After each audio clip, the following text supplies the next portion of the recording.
over the last year, purchase scams have accelerated globally and now actually accounts for over 50% of scams overall within the population. So what can we do to try and protect ourselves from these types of scams, especially given holiday seasons, purchase season? Hi, this is Andy Renshaw, and this is your Feedzai Weekly update.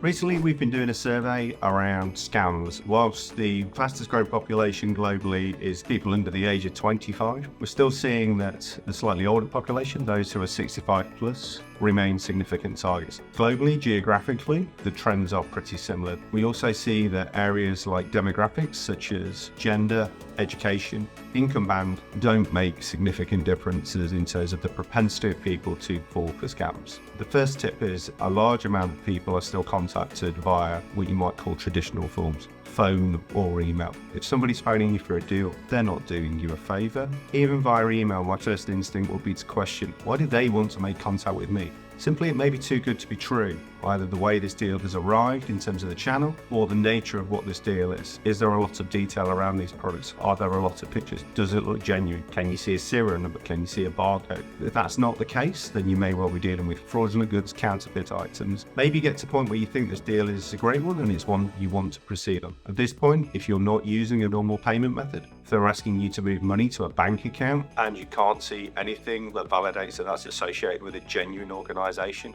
take that time to just question, why are they asking for this money in a way that may not give me consumer protection, may not be traceable? Consider whether you actually really need these goods. If you get these in 2 weeks, 3 weeks, 4 weeks, is that a problem?